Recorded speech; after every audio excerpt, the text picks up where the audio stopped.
நம்மளுடைய ஜோதிட ரத்னா திரு சக்திவேல் ஐயா அவர்கள் வாழ்க்கை பயணத்தில் வாஸ்து அப்படிங்கிற தலைப்பில் பேச வராங்க. ஐயா அவர்கள் பார்த்திங்கன்னா ஒரு குழு நடத்துகிறாங்க. கிட்டத்தட்ட 5 வருடங்களாக அந்த குழு நடத்திட்டு இருக்காங்க. அதில் பார்த்திங்கன்னா ஜோதிட சம்மந்தப்பட்ட பதிவுகள் மட்டும் போடுங்க, இல்லைன்னா வெளியே போங்கன்னு என்னையவே சொல்லிட்டாரு. ஐயா அவர்களிருந்து கோவிச்சிட்டு நான் வெளியே வந்தேன். அப்புறம் திரும்ப ஜாயின் பண்ணிவிட்டு வாங்கம்மா அப்படின்னு சொல்லியிருக்காங்க. அவருடைய அந்த குழுவில் பார்த்தீங்கன்னா ஒவ்வொருத்தரும் ஒவ்வொரு கருத்துக்கள், அவங்களுடைய கருத்துக்கள்லாம் நம்ம படித்தாலே ஜோதிடர் ஆயிடலாம். அந்த அளவுக்கு நல்ல மிக அற்புதமான குழு. அந்த குழுவுக்கு நாங்கள் உண்மையிலேயே பாராட்டு தெரிவிச்சுக்கணும். நானும் அந்த குழுவில் இருக்கேன். ஆனால் ஒரு பதிவு கூட நான் போட்டதில்லை. ஐயா அவர்களுக்கு மிக்க நன்றியை தெரிவிச்சுக்கிறேன். ஏன்னா இந்த குழு ஒன்று ஆரம்பித்து அதில் அட்மினாக இருந்து நம்ம குழுவை கொண்டு போகிறதுங்கிறது ஒரு விஷயம். கண்டிப்பாக அதுக்கு கூட ஒரு திறமை வேணுங்கய்யா. அது 5 வருடமாக அந்த குழு நடத்திட்டு இருக்காங்க. அப்படிங்கும்போது அது ஒரு பெரிய விஷயந்தான். இன்னும் அதில் நீங்கள் ஜாதக ஆய்வும் போடணும் அப்படிங்கிறது என்னுடைய வேண்டுகோள். ஜாதக ஆய்வுக்கு போடுங்க. நிறைய பேருங்க சார் பிடிஎஃப் இல்லாத ஒருத்தர் இதே இல்லை. கிட்டத்தட்ட பார்த்தீங்கன்னா இது வரைக்குமே 1000 பிடிஎஃப் பக்கமாக வந்திருக்கு. நானே பார்த்துருக்கேன். எல்லாத்தையும் டவுன்லோட் பண்ணி என்னோடய ஃபோனில் என்னுடைய லேப்டாப்பே முடிஞ்சிருச்சு. ஒரு பென்ட்ரைவ் வாங்கிட்டு வந்து எல்லாத்தையும் காப்பி பண்ணி வச்சுருக்கேன். நான் அந்த அளவுக்கு வச்சுருக்கேன். அவருடைய குழு பிரமாதமாக போகுது அப்படிங்கிறது தான். அவரோட குழுவில் ஜாயின் பண்ணி நீங்களும் உங்களுடைய கருத்துக்கள் பகிர்ந்துக்குங்க. மற்றவங்களோட கருத்துக்களை நீங்கள் தெரிஞ்சுக்குங்க அப்படிங்கிறது தான். வாங்கய்யா வந்து பேசுங்க. வாங்க. ஜெய் குருதேவ்.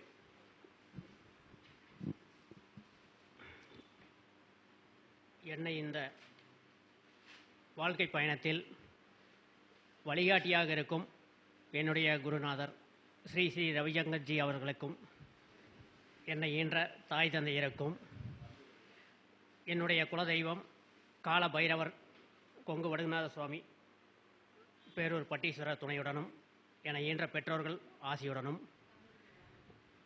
இன்று இந்த கருத்தரங்கில் பேசுவதற்கு வாய்ப்பளித்த திருப்பூர் சகோதரிகள் கவிதா சக்திவேல் அவர்களுக்கும் ஈஸ்வரி ராஜ் அவர்களுக்கும்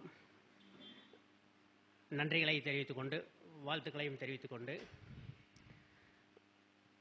இன்றைய ஜோதிட உலகில் நீண்ட நாட்கள் நிலைத்திருப்பது என்பது மிக மிக சிரமமான விஷயம் என்று தெரியும். நாங்கள் ஆரம்ப காலங்களில் ஸ்ரீ ஜோதிட உலகம் என்ற பெயரில் வாட்ஸ்அப் குழு ஆரம்பித்து அதில் கிட்டத்தட்ட ஒரு 5000 பிடிஎஃப்களை இலவசமாகவே கொடுத்திருக்கிறோம்.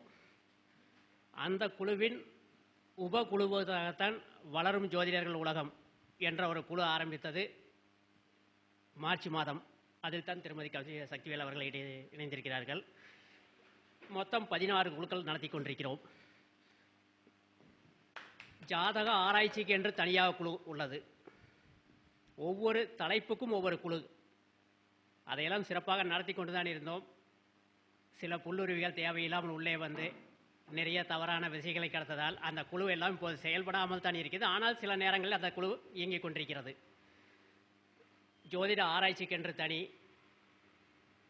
ஒவ்வொரு கிரக சேர்க்கைகளுக்கு என்று தனியாக ஒரு குழு, இந்த மாதிரி நிறைய குழுக்கள் ஆரம்பித்தோம். சில குழுக்கள் நடந்துக்கிட்டு இருக்கு.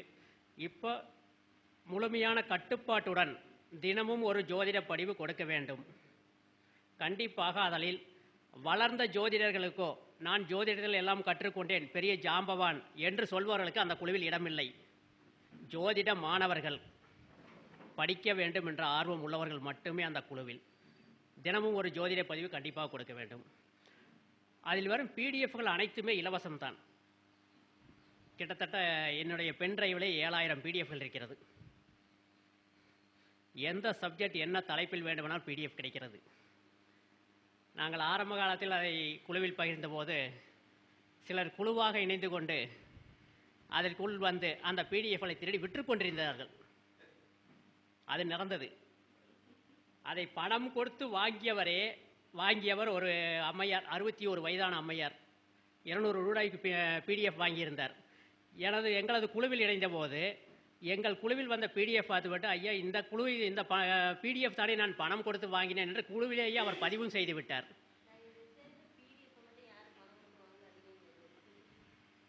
அதில் எங்கள் குரூப்பில் வந்து அந்த மெயின் குரூப்பில் 896 பேர் இருக்கிறாங்க. 1024 பேர் இருந்து அந்த குழு நிரம்பி விட்டதால் ஃபில்டர் செய்து அப்போ நிறைய பேர்த்தை குழுவை விட்டு வெளியேற்றி விட்டோம்.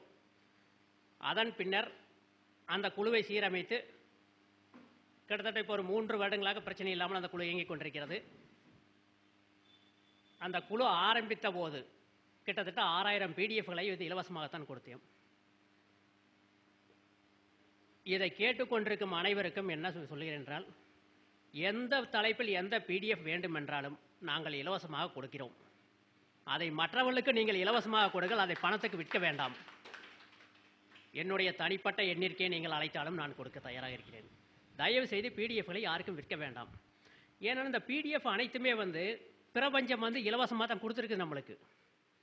நான் கிட்டத்தட்ட பார்த்தா 1997 கல்வெட்டு ஆராய்ச்சி குழுவில் பயணிக்கிறோம். அப்போ நிறைய கல்வெட்டு ஆராய்ச்சி குழுவில் பயணிக்கும் போது, நிறைய குழுக்களில் நான் பயணிக்கும் போது அப்போது கிடைத்த பிடிஎஃப்களை எல்லாம் சேமித்து வைத்திருந்தேன். அப்போது ஜோதிடத் துறையில் நான் இல்லை. 2001 வாஸ்து துறையில் நான் நுழைந்தேன். அதற்கு முன் கல்வெட்டு ஆராய்ச்சி துறையில். அதுக்கு முன்னரே கிடைத்த பிடிஎஃப்களை தனித்தனியாக சேமித்து வைத்ததால் வாஸ்து துறையில் நுழையும் போது அந்த பிடிஎஃப்களை தனியாக பிரித்து ஒரு பக்கம் சேமித்து வைத்தேன். அதன் பின்னர் ஜோதிடத் துறையில் நுழையும் போது அந்த பிடிஎஃப்களும் தனியாக பிரித்து வைத்திருந்தோம். ஆரம்பத்தில் சில குழுக்களில் பயணிக்கும் போது, சில குருநாதர்களோடு பயணிக்கும் போது அந்த குழுவில் பதிவு செய்தால் விற்க ஆரம்பித்தார்கள். அப்போதுதான் காஞ்சி கும்பம் கணேசன் ஐயா குருநாதரோடு என்னை ஒரு கருத்தரங்கில் சந்திக்க வந்தது. அவர்தான் பிடிஎஃப்பை யாரும் விற்கக்கூடாது என்று மிக மிக கண்டிஷனாக ஆரம்பித்ததே. அப்போதுதான் அவருடன் இணைந்து குழுவில் அனைத்து பிடிஎஃப்களையும் இலவசமாக கொடுத்தோம். இப்போதும் பதிவு செய்து கொண்டிருக்கிறோம். இப்போ சிலர் பாருங்க, நிறைய பேர் பிடிஎஃப் வித்துட்டு தான் இருக்கிறாங்க. அந்த பிடிஎஃப் எல்லாம் எங்கே கிடைக்குதுன்னா, ஸ்டார் அகாடமி ஒரு குரூப் இருக்குது, எங்கள் குரூப் இருக்குது. இதில் எல்லாம் வர்ற பிடிஎஃப் தான் அவங்க விலைக்கு விற்கிறாங்க. டெலிகிராமில் நாங்கள் இதையெல்லாம் திருடக்கூடாதுங்கிறக்காக டெலிகிராமில் நாங்கள் ஒரு குரூப் ஆரம்பித்து, அந்த டெலிகிராம் குழுவில் யார் வேணாலும் நீங்கள் பிடிஎஃப் படிக்க முடியும், டவுன்லோட் பண்ண முடியாது. ஓப்பன் பண்ணி படிக்கலாம், டவுன்லோட் பண்ண முடியாது. அந்த அளவு கொண்டு அதை ஃபில்டர் பண்ணி ஒரு குரூப்பாக ஒரு தனியாக சேமித்து வச்சுக்கிறேன். யார் தேவை என்றால் நான் பயணிக்கும் எந்த குழுவில் இருந்தாலும் பிடிஎஃப்களை இலவசமாகத்தான் கொடுத்து கொண்டிருக்கிறோம். ஏன்னா இந்த பிரபஞ்சம் நம்மளுக்கு இலவசமாக தான் கொடுத்தோம். நம்ம எதை காசு சம்பாரிச்சு நம்மளை எதையும் உருவாக்கலை. ஆதிகாலம் மட்டும் உருவானதை தான் நம்ம கொடுக்குறோம். நிறைய பேர் பேர்களை போட்டு பதிவு போட்டிருக்காங்க. எங்களுடைய எல்லா குழுவிலையும் திருமதி கவிதா சக்திவேலில் ஒரு குரூப்பில் மட்டும்தான் இருக்காங்க, வளரும் ஜோதிட குரூவில். மற்ற குழுவிலையெல்லாம் கண்டிய கண்ட்ரோல்கள் கண்டிஷன் தான் வச்சுருக்கேன். சில இடங்களில் கண்டிஷனில் வச்சுருக்கிறனால ஒருத்தர் எனக்கு ஃபோன் பண்ணி நீ எல்லாம் நாசமாக போயிடுவின்னு திட்டினார். அப்படின்னு திட்டினார். அவர் யாருன்னு கேட்டிங்கன்னா, கிட்டத்தட்ட ஒரு 4-5 டிகிரி படிச்சிருக்கிறார். வாக்கிய பஞ்சாங்கத்தின் மூலம் ஜாதகமெல்லாம் எழுதி கொடுத்துட்டு இருக்கிறார். நம்ம விற்காதின்னு சொன்னால் கோபம் வருது அவங்களுக்கு. அப்போ தான் நான் சொன்னேன், நீங்கள் விடுற சாபத்தை நான் ஏற்றுக்கிட்டாதே எனக்கு வரும். நம்மை சுற்றி இருக்கும் அனைத்து தேவதைகளும் நம்ம சொல்கிற விஷயத்தை ததாசுன்னு ஆசீர்வாதம் பண்ணுறாங்க. அப்போ அதுதான் நடக்கும் அப்படிங்கிறது. நான் ஆர்ட் ஆஃப் லிவிங் வாழும் கலை அமைப்பு ரவிசங்கர் ஜியோட ஆசிரமத்தில் யோகாவில் இருக்கிறேன், டிடிசியாகவும் இருக்கேன். என்னுடைய குருநாதர் 2017 முதலிய தியான பயிற்சி முடிக்கும் போது ஒரு விஷயம் சொன்னார். கடவுள் எனக்கு கொடுத்தது விதைகளை நான் உங்கள்கிட்ட கொடுத்துட்டேன். விதைக்கிறது உங்கள் பணி, நீங்கள் விதைச்சிட்டு போங்க, தேவைப்படுறவங்க அறுவடை எடுத்துக்கிறாங்க. எந்த ஒரு விஷயமும் நல்லது மட்டும்தான் உங்கள்கிட்ட இருக்கு, நல்லது இல்லாத உன்னை விட்டு விலகி போயிடுனார்.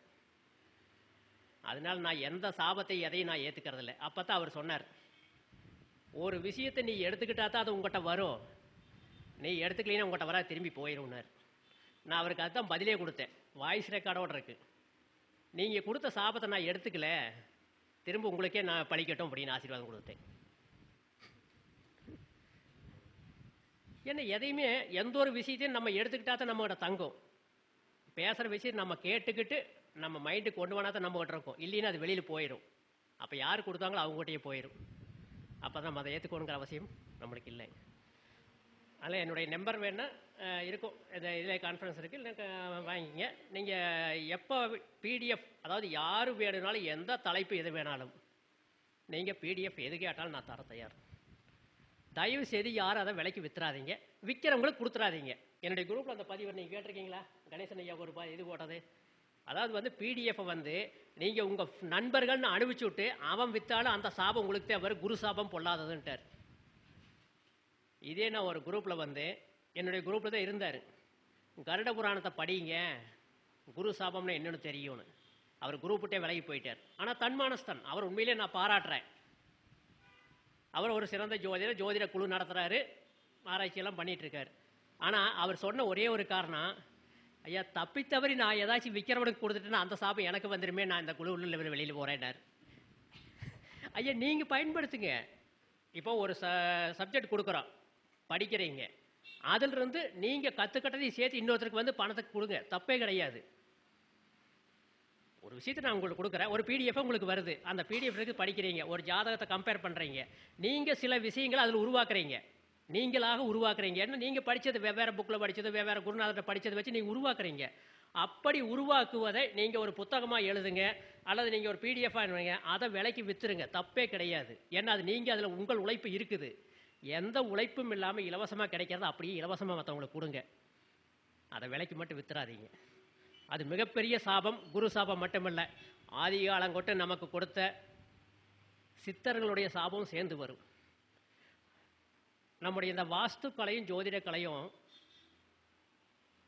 சிவபெருமான் பார்வதி தேவிக்கு உபதேசித்து, பார்வதி தேவி பதஞ்சலி யோக முனிவருக்கு உபதேசித்து, அந்த பதஞ்சலி யோக முனிவர் 15 சித்தர்களுக்கு உபதேசித்து, அதையெல்லாம் தான் நம்ம வாஸ்துவும் ஜோதிட கலையை கொண்டு வந்திருக்கோம்.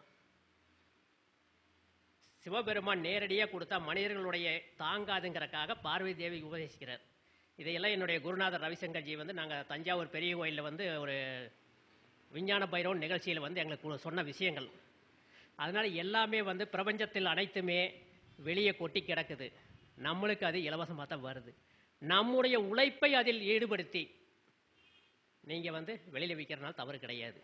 உங்கள் உழைப்பே இல்லாமல் இலவசமாக கிடைத்த இலவசமாக விற்றால் யாரும் நம்மளாம் சபிக்க வேண்டியதில்லை, பிரபஞ்சமும் பரம்பொருளும் இப்போ சபிக்கும். அதனால் அதை மட்டும் பிடிஎஃப் அந்த மாதிரி இதில் வந்து கவனிச்சிங்க. அடுத்ததாக இன்றைக்கி நேரம் குறைவாக இருக்கிறதுனால ஒரு முக்கியமான சப்ஜெக்டோடு முடிச்சுக்கிறேன். நான் ஜோதிடத்துறை மட்டுமல்ல, வாஸ்துத்துறையில் நீண்டகால பயணங்கள் இருக்கிறேன். இப்போ வாஸ்துவும் ஜோதிடமும் ஒருங்கிணைந்ததா இல்லையா? இது இல்லாமல் அது இல்லை. ஓகேங்களா? இப்போ இந்த வாஸ்துங்களை ஜோதிடத்தை வந்து வாஸ்துக்கு எப்படி பயன்படுத்துகிறோம் அப்படின்னா, இரண்டையும் கற்றுக்கொண்டவர்களுக்கு தெரியும். இப்போ நிறைய பேர் வந்து ஜாதகத்தை பார்த்துட்டு உங்கள் லக்னத்திலிருந்து அல்லது ராசியிலிருந்து 4ஆம் இடம் வீடு மனை வாங்கினா அந்த திசையில் வீடு கட்டுன்னு சொல்கிறாங்க. கேள்விப்பட்டிருக்கீங்களா? இல்லை உங்களுக்கு ஏதாச்சும் அதில் அனுபவம் இருக்கா? இல்லை. அது நிறைய இடங்கள் நடந்து நான் பார்த்துருக்கேன்.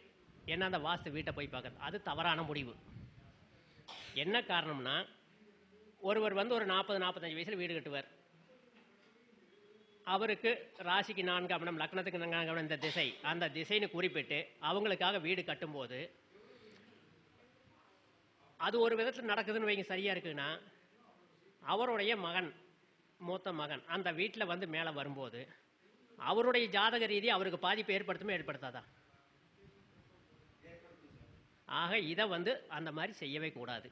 வாஸ்து என்பது அந்த வீட்டை எந்த திசையில் இருக்கிறதோ அதே முறையில் கட்டுவது தான் சிறந்தது. நீங்கள் ஜாதகத்தை கம்பேர் பண்ணி வாஸ்துவோடைய திசையை மாற்றக்கூடாது, அவங்களுடைய வீட்டுடைய திசையை மாற்றக்கூடாது. முக்கியமான பாயிண்ட் அதுதான். ஜாதகத்தை அதுக்கு எப்படி பயன்படுத்தணும்னு இருக்குதுங்க. ஜாதகத்தில்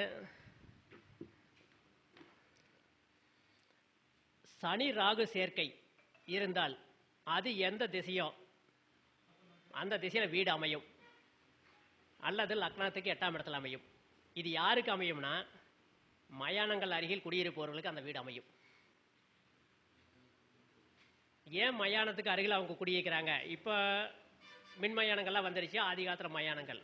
அங்கே இருக்கிறவங்க எப்படி இருப்பாங்கன்னா, அவங்களுடைய ஜாதகத்தில் சனி ராகு சேர்க்கை இருக்கும், அல்லது லக்னத்துக்கு 8ஆம் இடம் அந்த திசையை நோக்கி இருக்கும். அவங்க என்ன செஞ்சிட்டு இருப்பாங்கன்னா, மாந்திரீகம், தாந்திரீகம், வசியம், மயான பூஜை, மயானத்தில் வேலை செய்கிறது, இந்த மாதிரி இருக்கிறவங்க தான் அந்த ஏரியாவில் குடியிருப்பாங்க. அந்த தாக்கம் அங்கே இருக்குமானா கண்டிப்பாக இருக்கும். ஆனால் சனி பகவான் கெட்டுவிட்டால் பலன் எதிர்மறையாக மாறிவிடும். அந்த அமைப்பு அவங்களுக்கு கிடைக்காது. இரண்டாவது பார்த்தீங்கன்னா, நிறைய வீடுகளில் வந்து கழிவறை வந்து கட்டுறாங்க. அக்னி மூலை வாயு மூலை 2 இடத்துல நிறைய கட்டுறாங்க. இது வந்து பார்த்தீங்கன்னா நம்முடைய சாஸ்திரத்தில் ஆரம்ப காலங்களில் கிடையாது. என்ன சாஸ்திரம் ஆரம்பிக்கிறது எந்த வீட்லையும் லெட்ரின் பாத்ரூம் கிடையாது. இது இடையில் ஏற்பட்ட ஒரு வழிகாட்டுதலில் தான் எல்லாம் செய்கிறோம். அதை வந்து நிறைய ஆராய்ச்சி பண்ணி அந்த மாதிரி வீடுகள் இருந்தால் எப்படி பாதிப்பு வருது அப்படிங்கிறதெல்லாம் தெரிஞ்சுக்கிட்டு அது நம்ம மாற்று கருத்துக்களை எடுத்து அதை ஒரு ஆராய்ச்சிகளை வந்து முடிவு பண்ணுறோம். அதில் பார்த்தீங்கன்னா லெட்ரின் பாத்ரூம் பொறுத்த வரையிலும் வாயு மூலையில் மட்டும்தான் அமையணும். ஏன்னா அது வந்து கழிவுகள் இதுகள் வெளியேறக்கூடிய இடம், வாயு வெளியேறக்கூடிய இடம். அப்போ வாயு மூலையில் மட்டும்தான் அமையணும். இது நிறைய பேர் வந்து அக்னி மூலையில் அமைச்சிடுறாங்க. அது தவறான திசை. அந்த அக்னிங்கிறது பாதிப்பு கொடுக்கும். பொருளாதார பாதிப்பு முதல்ல கொடுக்கும், 2வது உயிர்காரகத்தை தொடும். அதில் வந்து சப்போஸ் இடமே இல்லை அப்படின்னா ஒரு திசையில் கட்ட முடியல அப்படிங்கிற போது அங்கே அமைச்சாலும் செப்டிக் டேங்க் மட்டும் வாயு மூலை தவிர வேறு எந்த இடத்துல அமைச்சிங்கனாலும் அந்த வீடு பாதிப்புக்கு உண்டாகும். இப்போ மற்ற பலன்கள் ஜாதக பலன்கள்லாம் வந்து உங்களுக்கு கொஞ்சம் சீக்கிரம் தெரிஞ்சிடும். ஆனால் வாஸ்து பலன்கள் வந்து அவ்வளோ சீக்கிரம் தெரியாது. எவ்வளவு காலங்கள் அப்படின்னா, நீங்கள் அந்த வீட்டை கட்டி 3 வருஷத்துக்கு அதில் எதுவுமே நடக்கிறது தெரியாது. அதனுடைய பலன்கள் எப்போ வேலை செய்ய ஆரம்பிக்கும்னா 5வது வருடம், 7வது வருடம், 12வது வருடத்தில் தான் அந்த வாஸ்து படி குற்றங்கள் இருந்தால் அங்கே வேலையை ஆரம்பிக்கும், பிரச்சனைகளை கொடுக்க ஆரம்பிக்கும். அதனால் நிறைய பேருக்கு எதனால பிரச்சனை தான் தெரியும். ஏன்னா வீட்டை கட்டி 7 வருஷம் 12 வருஷம் கழிச்சு ஏதாச்சும் பிரச்சனை வருதுன்னா வாஸ்துப்படி குற்றமானு அவங்க யோசனையே பண்ண மாட்டாங்க. ஏன்னா இதில் வந்து திசாபுத்தி காலங்கள் அங்கே எதுவுமே வராது. அந்த காலங்கள் வரும்போது தான் அந்த பிரச்சனைகளை கொடுக்கும். அப்போ ஒரு வீடு அமைக்கிறாங்க அப்படின்னா அந்த இடத்தில் எந்த திசை நோக்கி அந்த மனை இருக்குதோ அதை நோக்கி தான் கட்டணும். இப்போ நீங்கள் பார்த்தீங்கன்னா தெற்கு பார்த்த மனை இருக்கும், அக்னியில் வாசலை வச்சு போட்டு இங்கே கிழக்கு பார்த்து வீட்டை கட்டி வச்சுருப்பாங்க. அதுவும் பிரச்சனை தான். அந்த திசை வந்து எந்த திசை நோக்கிய மனையோ அந்த திசை நோக்கி தான் கட்டடத்தை அமைக்கணும். அதில் அமைக்கக்கூடிய அறைகளை வந்து அவங்க உங்களுக்கு எப்படி பலன் கொடுக்கணுமோ அதுக்கு தகுந்த மாதிரி மாற்றிய அளவுகளை வந்து மாற்றி அமைக்க முடியும். இந்த அளவுகள்னு எடுக்கும்போது பார்த்தீங்கன்னா இப்போ அடிக்கணக்கு கொடுக்குறோம், 10க்கு 11, 16க்கு 11, 17க்கு 21. இந்த அடிக்கணக்கு சரியானு கேட்டிங்கன்னா அது தவறு தான். ஏன்னா இந்த மெட்ரிக் அளவுகள் எல்லாமே கிட்டத்தட்ட ஒரு 1920 to 30 தான் இந்தியாவில் வந்து வெளிவந்தது. ஏன்னா பிரிட்டிஷார்கள் இந்தியா வந்து அவங்க ஓரளவுக்கு ஸ்டாண்ட் பண்ண பின்னாடி இந்த மெட்ரிக் அளவு முறையை இங்கே அறிமுகப்படுத்துகிறாங்க. நம்ம சாஸ்திரங்கள் அளவு முறை கிடையாது. அப்போவெல்லாம் பார்த்தீங்கன்னா ஆரம்ப காலங்கள் இருந்த அளவு முறைகள் வந்து வேறு. இப்போ தான் மெட்ரிக் முறைகளை கொண்டு வந்து அந்த அடிக்கணக்கையெல்லாம் குள்ளே கொண்டு வந்திருக்கிறாங்க. இப்போதைய அடிக்கணக்குப்படி பார்த்தீங்கன்னா அந்த மெட்ரிக் அளவுகோல் அப்படிங்கிறத எடுத்தீங்கன்னா ஒரு அடிக்கு வந்து 12 இன்ச்சுன்னு சொல்கிறோம். ஆனால் நம்ம பழங்கால முறைப்படி அளவுகள் எடுத்தீங்கன்னா 13.5 இன்ச்சு வந்தால் தான் ஒரு அடி கணக்கு வரும். அதாவது தாளம், விதஸ்தி, கிஸ்மு மூலம், தண்டம், கயிறு அப்படிங்கிறது ஆரம்பகால அளவுகள். இப்போ நீங்கள் வந்து 11 அடி வைக்கிறேன் அப்படின்னு ஒரு கணக்கு வச்சிங்கன்னா அதனுடைய உண்மையான அளவு பார்த்தீங்கன்னா 8.25 அடி தான் இருக்கும். இதுதான் வாஸ்துவின் அளவுகோல். இந்த மயன் மணியடி சாஸ்திரம், சில்ப சாஸ்திரம், சர்வார்த்த சிற்ப சிந்தாமணி இந்த நூல்களை எல்லாம் எடுத்து படித்தவங்களுக்கு மட்டும் அது தெரியும். அப்போ இந்த அடிக்கணக்கை வந்து தவறாக கொடுக்கறனால தான் இப்போ கட்டக்கூடிய வீடுகள் கிட்டத்தட்ட ஒரு 1990க்கு அப்புறம் கட்டக்கூடிய வீடுகள் நிலைச்சு நிற்கிறது இல்லை. அதுக்கு வர காரணமே இதுதான். இப்போ இந்த மெட்ரிக் அடி கொண்டு வந்து கட்டுறதுனால தான். நீங்கள் அந்த காலத்தில் வீடெல்லாம் பார்த்துருப்பீங்க, நிறைய ரூமெல்லாம் இருக்காது, ஒரே ரூமாக இருக்கும். உள்ளேயே வந்து சமையல் பண்ணுவாங்க, படுத்து தூங்குவாங்க, எல்லாமே இருக்கும். பீரோ மோகன் உள்ளதாக இருக்கும். அந்த வீடுகள்லாம் 100 வருஷம் 150 வருஷம் இருந்தது. இன்றைக்கி ரூமாக தடுக்கிறோம். ஆனால் ரூமாக தடுக்கும்போது என்ன பண்ணுறாங்கன்னா நிலைவாசல் மட்டும் 4 பழு இருக்கும், மேலே கீழே 2 சைடில். உள்ள ரூம்ல எல்லாம் நடந்தா தட்டி விட்டு விழுந்துருவா அப்படிங்கிறத அந்த கீழ் பழுவே வைக்கிறதில்ல, 3 பழு தான் வைக்கிறீங்க. அது மிக மிக தவறான விஷயங்கள். அப்போ அந்த மொத்த டோட்டல் எத்தனை ஸ்கொயர் ஃபீட் இருக்குதோ 1200 2000 ஸ்கொயர் ஃபீட் வேலை கட்டுறாங்க. எல்லா ரூமும் உள்ள இணைஞ்சுதான் இருக்கும். நீங்க கீழ் பழு வச்சு நிலைவாசல் வச்சா மட்டும்தான் ரூமா பிரியும், இல்லைன்னா பிரியவே பிரியாது. எத்தனை தடுப்பு நீங்க இடத்த தடுத்தீங்கன்னாலும் நிலம் ஒட்டித்தானே இருக்குது உங்களுக்கு, கீழே பழுவே இல்லையே, பழுவு இருந்தா தான் ரூமா தான் இருக்கும்.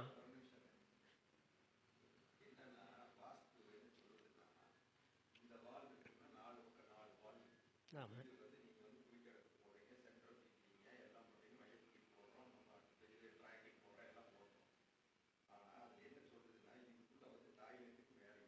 ஆமா வைக்கக்கூடாது.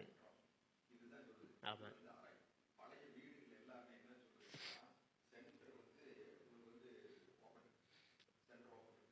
பிரம்மஸ்தானம், அதுக்கு பேர் வந்து பிரம்மஸ்தானம். ஆமா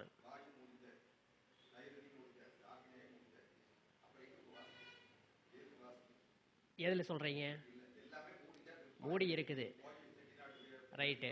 அந்த பிரம்மஸ்தானத்துக்கு உங்களுக்கு எங்கிருந்து ஒளி வருது? பிரபஞ்சம் அங்க உள்ள வருதா இல்லையா? இப்ப எந்த வீடு கட்டுறீங்க அப்படி?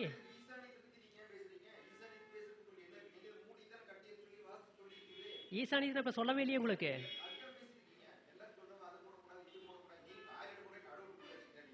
இப்ப அதாவது வந்து இன்னும் நான் முடிக்கவே இல்லை.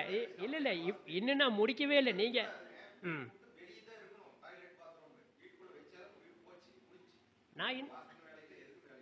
நான் இன்னும் முடிக்கவே இல்லையே. நான் என்ன சொல்றேன்னு உங்களுக்கு முழுசா நீங்க எடுத்துக்கவே இல்லை. முழுசா தெரிஞ்சுட்டு அப்புறம் சொல்லுங்க. இருங்க வாசலையே முழுசா சொன்ன பின்னாடி அப்புறம் நீங்க பேசுங்க. அந்த நிலைவாசல் இப்பதான் நான் ஆரம்பிச்சிருக்கிறேன். நிலைவாசல் தாண்டி இன்னும் உள்ள போகல, நிலைவாசலை தான் இப்ப ஆரம்பிச்சிருக்கிறேன். நிலைவாசல் உள்ள இருக்கும்போது அதை தாண்டி உள்ள எல்லா ரூமும் நீங்க இணைச்சி வச்சிருக்கிறீங்க இல்லையா? நீங்க இன்றைய காலகட்டங்களுக்கு நீங்க வந்து வீட்டில் வாஸ்துப்படி எல்லாம் அமைக்கணும்னு நினைச்சீங்கன்னா அந்த நிலைவாசலுக்கு உள்ள எந்த இடத்துலையும் வந்து சேஃப்டி பாத்ரூம் வரக்கூடாது. ஆமா அத நிலைவாசல்ங்கிறது என்னங்க? நிலைவாசல்ங்கிறது என்னங்க? நிலைவாசல்ங்கிறத மெயின் ஸ்ட்ரக்சரு. அதுதான் ஏன் நிலைவாசல்னு பேர் வச்சோம். என்ன எப்படி 7 வரும் சொல்லுங்க. என்ன 7 சட்டம் சொல்லுங்க. எதுல வச்சு 7 சட்டம் சொன்னீங்க? 7 சட்டம் எப்படின்னு சொல்லுங்க, சொல்லுவாங்களா? சரி, இடையில எப்படி வரும் கதவுல?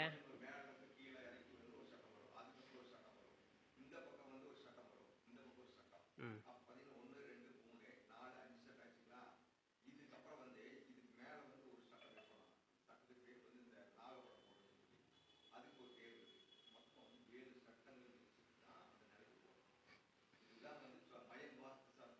அந்த 7 சட்டம் அதாவது 7 சட்டத்தை நீங்க தான் இப்ப மாத்தி சொல்றீங்க. 7 சட்டங்கள் நான் இன்னும் முழுசா முடிக்கல. 4 சட்டங்கள் வருதுங்களா? பழைய காலத்து வீடு எல்லாம் போய் பாருங்க, கதவு இருக்குமா? அந்த கதவுல 3 சட்டம் இருக்குமா குறுக்க? இதுதான் 7 சட்டம். நீங்க சொல்ற மாதிரி மேலையும் கீழே இருக்கிறதெல்லாம் பேசாது. கதவுல இருக்கிற 3 சட்டம் இருக்கும். 4 வாயில 4 பக்கம் 4 சட்டம். அந்த கதவுல குறுக்கு கட்டை 3 இருக்கும் தெரியுங்களா? குறுக்கு பழுவு, அதுதான் 3 சட்டம். 4 3 7 சட்டம் அங்கதான் வரும். அந்த 7 சட்டங்கள் 7 கிரகங்கள், 9 வராது.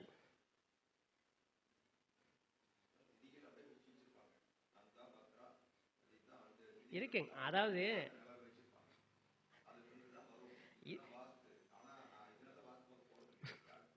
அதாவது வந்து வாஸ்து பக்கம் நிறைய பேர் ஏன் வர்றது இல்லைங்கிற காரணமே என்னன்னா, இதை முழுமையை போய் படிக்க முடியாது. அனைத்தும் வட்டெழுத்துக்கள்.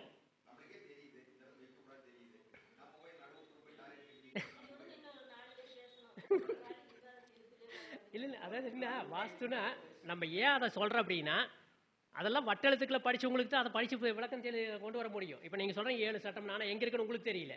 ஆனா 7 சட்டம் எங்க இருக்குன்னு எனக்கு தெரியுது. உங்களுக்கு தெரியல 7 சட்டம் எங்க இருக்குன்னு. நீங்க வந்து மேல சொல்றீங்க நாகப்படம் போட்டது, அதெல்லாம் சட்டத்துல வராது. இல்ல அதுக்கு விளக்கம் அதான் சொல்றேன். நீங்க 7 சட்டம் எங்க இருக்குன்னு 7 சட்டம் இருக்குது அதுல.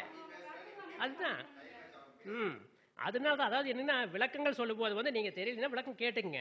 ஆனா முழுசா படிங்க. அதெல்லாம் வட்டெழுத்துக்கள் பாடல்களா தான் எழுதி வச்சிருப்பாங்க. ரவி அப்படின்னு எழுதியிருப்பாங்க பாடல்கள்ல. அது என்ன சொல்லுங்க பார்க்கலாம். ரவின்னு யாருக்காவது தெரியுமா? சொல்லுங்க. ரவி அப்படின்னா சூரியன், இந்த மாதிரி எல்லா கிரகங்கள் முதற்கொண்டு அனைத்துக்குமே வந்து ஆதி காலங்களில் பெயர் வேறையாக தான் இருக்கும். அந்த வட்டெழுத்துக்கள் நம்ம படித்து புரிஞ்சுக்கிட்டவங்க இடையில வந்து தவறான வழிகாட்டுதலை காட்டிட்டாங்க. இதில் தான் நிறைய பிரச்சனைகள் வர்றதே. அப்போ என்ன, எதையுமே வந்து முழுமையாக படித்து அதுக்குள்ளே போகணும். இன்னைக்கு 97 நான் அதில் உள்ள போனேன். 5 வருஷத்துக்கு முன்னாடி, அதாவது 2017க்கு அப்புறம் தான் நான் வந்து இதை வெளியில் பேசவே வந்தோம். அதுவரை நாங்கள் வெளியில் பேசவே இல்லை. ஏன்னா தெரியாமல் பேசக்கூடாதுங்கிறக்காக. எந்த விஷயத்துக்கும் நம்ம முதல்ல தெளிவடைஞ்சால் மட்டும்தான் அதை வெளியே எடுக்க முடியும். சரிங்க, டைம் ஆகிட்டு இருக்கு. அதனால் நான் இதை பேச முடிச்சுக்கலாம். ஏன்னா திரும்ப பேசினா ரொம்ப டைம் போயிட்டே இருக்கணும் பார்த்தேன். நிறைய சப்ஜெக்ட் இருக்குது, பேசணும்னா முடியாது. சரிங்களா, சப்ஜெக்ட்டு அதாவது சப்ஜெக்டை வந்து ரொம்ப சப்ஜெக்டை பேசணும்னா, அதாவது வேறு எனக்கு இதில்னா என் சப்ஜெக்ட் கொஞ்சமாக பேசியிருக்கலாம். நெக்ஸ்ட் டைம் டைம் கிடைச்சா கூட பேசுகிறேன். இது முக்கியமான பாயிண்ட் இதுதான்.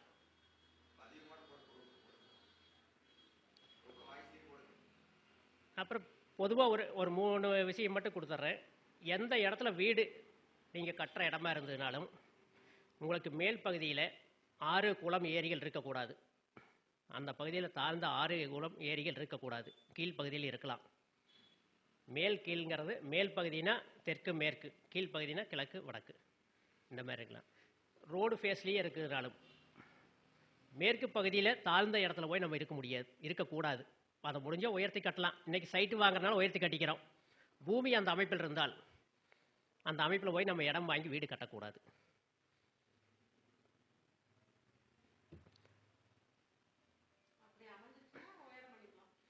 நீங்கள் சைட்டு வாங்கிட்டு உயரம் பண்ணிக்கலாம். சைட்டு வாங்கிட்டா நீங்கள் அதனுடைய ரோடு ஃபேஸை விட உயரம் பண்ணி தாராளமாக கட்டலாம். அதுக்குள்ளேயே இருக்குது. அந்த பக்கம் இருக்கிற பள்ளத்தை நம்ம போய் நிரப்ப முடியாது. அது இன்றைக்கி நிறைய சைட்டு வாங்குறவங்களாம் அந்த பக்கம் எல்லாம் அவங்கவுங்க செய்கிறாங்க. இருந்தாலும் அது சில பாதிப்புகள் வருதுன்னா நம்ம தவிர்த்துக்கிறது நல்லது தான். மொத்தத்தையும் மாற்ற முடியாது, நம்ம அதுக்குள்ளே மாற்றிக்கலாம். அதைத்தான் மாற்றிக்க முடியும்.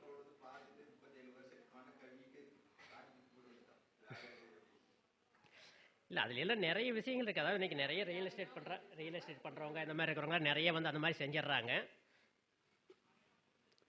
திரும்ப வீடுகளில் பூஜை ரூம் அமைக்கிறது, அது நிறைய தவறு பண்ணுறாங்க. வீட்டில் லெட்ரின் பாத்ரூம் கட்டினா பூஜை ரூம் கட்டவே கூடாது. உள்ள சாமி படத்தை வைக்காதீங்க. ஒன்று சாமி கும்பிடுங்க, அப்போ லெட்ரின் பாத்ரூம் வீட்டுக்குள்ளேயே வைக்காதீங்க. காம்பவுண்ட் விட்டு வெளியில் போயிடணும். இல்லை உள்ளே செய்யணும்னு நினச்சா சாமி படத்தை வச்சு கும்பிடாதீங்க. இது ஒரு கர்ம பாவம் உள்ள கொண்டு வந்து சேர்த்துறீங்க. அதில் நிறைய பேர் தெரியாமல் பண்ணி செஞ்சுட்டு நான் எல்லா சாமியும் கும்பிட்றேன், வீட்டில் ஒரு 50 சாமி படத்தை வச்சுக்கிறேன் சொல்கிறாங்க.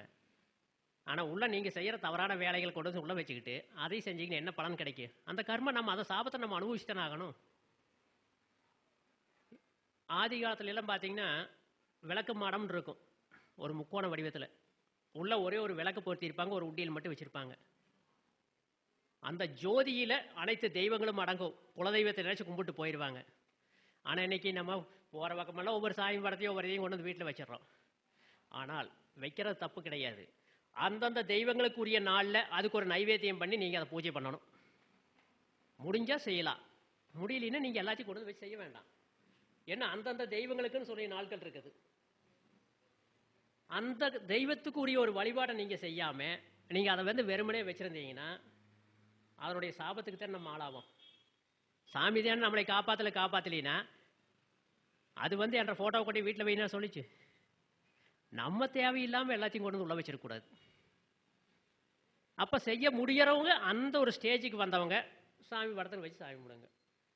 எல்லா வீட்லேயும் ஒரு இஷ்ட தெய்வம், ஒரு குலதெய்வம், 2 படத்தை மட்டும் வச்சு கும்பிட்டீங்கன்னா எந்த பிரச்சனையும் கிடையாது. ஒரே ஒரு தீபம், 24 மணி நேரம் தீபம் எரியலாம், தப்பே கிடையாது. விளக்கெறிஞ்ச வீடு வீணாக போகாதும்பாங்க அந்த காலத்தில் சொன்னது.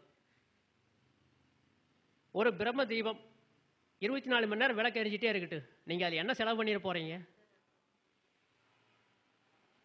எங்கள் வீட்டில் 24 மணி நேரம் விளக்கு எரிஞ்சிட்டே தான் இருக்கும். ஒரு மாதத்துக்கு ஒரு 300 ரூபா 400 ரூபாய்க்கு எண்ணெய் ஊற்றுவோம். அதுக்கு மேலே நீங்கள் செலவு பண்ணிடுறீங்க. 24 மணி நேரம் அந்த விளக்கு எரிஞ்சிட்டே இருக்கலாம். நம்ம வீட்டில் வந்து பிரம்ம தெய்வம் ஏற்றும் போது விளக்கெண்ணையோ நல்லெண்ணெய் தாராளமாக யூஸ் பண்ணலாம். நீங்கள் விளக்கெண்ணெய் தெய்வம் போது தெய்வீகமாக எரிஞ்சிக்கிட்டே இருக்கும். ஒரு மாதத்துக்கே ஒரு 1.5 லிட்டர் 2 லிட்டர் தான் எண்ணெய் போகும். முறையாக ஒரு படம் 2 படம் சாமி படம், குலதெய்வம், உங்கள் இஷ்ட தெய்வம், வச்சு முறையாக சாமி கும்பிடுங்க. தேவையில்லாமல் நிறைய படங்களை வச்சு சாமி கும்பிடணும்னு நினைச்சா கண்டிப்பாக அந்தந்த தெய்வங்களுக்குரிய நாளில் நீங்கள் ஒரு நைவேத்தியம் பண்ணி அதை சாமி பூஜை பண்ணணும். தினசரி பண்ணலினா அந்தந்த நாள்கள் அந்தந்த தெய்வங்களுக்குரிய நாள் அதுலையாவது நீங்கள் செய்ய முடியலைன்னா தயவுசெய்து அந்த படத்துகளை வீட்டில் வைக்காதீங்க. அதே மாதிரி வீட்டில் வந்து ஒரு விரல்கடைங்கிறது வந்து உங்களுக்கு தெரியாது. ஒரு விரல்கடை இந்த இதில் வச்சிங்கன்னா இந்த அளவுக்குள்ளே தான் இருக்கணும். இப்போ நேர் இப்படி வச்சிங்கன்னா இந்த இதுக்குள்ளே தான் வரும். அதுக்கு மேலே உயரமாக சிலைகளை வைக்கக்கூடாது வீட்டில். அந்த சிலைகளும் கோயிலில் தான் இருக்கணும். வீட்டில் அதுக்கு மேலே உயரமான சிலைகள் வச்சு சாமி போடவே கூடாது. என்ன அதை வைக்கிறீங்க அப்படின்னா அது தனி பீடம் வச்சு அதுக்கு வந்து அபிஷேகம் ஆராதனை எல்லாம் செய்யணும். அப்படி செய்ய முடிஞ்சவங்க செய்யலாம், இல்லாதவங்க அந்த மாதிரி வச்சும் வீட்டில் கும்பிடக்கூடாது. இதுவும் ரொம்ப முக்கியமான விஷயம். சரி, நேரம் கருதி அடுத்து நிறைய பேர் பேச வேண்டியது இருக்கிறனால என்னுடைய உரையை முடித்துக் கொள்கிறேன். இந்த ஜோதிட கருத்தரங்கம் மிக சிறப்பாக நடத்தி கொண்டிருக்கும் திருப்பூர் சகோதரிகள் ஈஸ்வரி ராஜா அவர்களுக்கும் கவிதா சக்திவேல் அவர்களுக்கும் என்னுடைய வாழ்த்துக்களும் பாராட்டுகளும். என்ன கருத்தரங்கம் நடத்துறதெல்லாம் ரொம்ப சிரமமான விஷயங்கள். நாங்களாம் 3 வருஷம் நடத்திட்டோம். ஆன்லைன் கருத்தரங்கம் நடத்தினோம், நேரடி கருத்தரங்கம் நடத்திக்கிறோம். சென்னை, சேலம், ஈரோடு எல்லாம் அந்தந்த ஊர்ல எல்லாம் நடத்தி அதனால் எவ்வளோ விஷயங்களை கற்றுக் கொடுக்கணும். நானே என்னுடைய சக குருநாதர்கள் எல்லாம் இணைஞ்சு பண்ணணும். பெரிய ஒத்துழைப்புகள் இல்லை அப்படிங்கிற போது அதையெல்லாம் வந்து நாங்கள் அப்படியே ஒரு இதை பிரேக் பண்ணிவிட்டு இன்றைக்கி வாட்ஸ்அப் குழு இந்த மாதிரி குழுவில் மட்டும் முடிஞ்சால் படிக்கிறவங்க படிக்கட்டும் அந்த லிமிட்டோடு இப்போல்லாம் நாங்கள் நிறுத்திட்டோம். ஏன்னா அதுக்கு நடத்துறது எவ்வளோ சிரமம்னு எங்களுக்கு தெரியும். நாங்களாம் நடத்தி பார்த்து அனுபவப்பட்டுட்டோம். கிட்டத்தட்ட 5 வருடங்களுக்கு மேலே அதெல்லாம் நடத்திக்கிறோம். நிறைய சிரமப்படுத்த நடத்தணும். ஆனால் இதுவேளை ஒரு 12 கருத்தரங்கள் நடத்திக்கிறாங்க. 1 வருடமாக தொடர்ந்து நடத்திட்டு இருக்கிறாங்க. பிரபஞ்சம் அவங்களுக்கு தேவையான வசதிகளையும் வாய்ப்புகளையும் இந்த பிரபஞ்சம் உருவாக்கி கொடுக்க வேண்டும் என்று பிரபஞ்சத்திடம் வேண்டி இதுவரை என்னுடைய பேச்சை அமைதியுடன் அமர்ந்து கேட்டுக்கொண்டிருந்த அனைவருக்கும் நன்றி, வணக்கம், வாழ்க வளமுடன், ஜெய் குருதேவ். என்னுடைய பெயர் சக்திவேல்.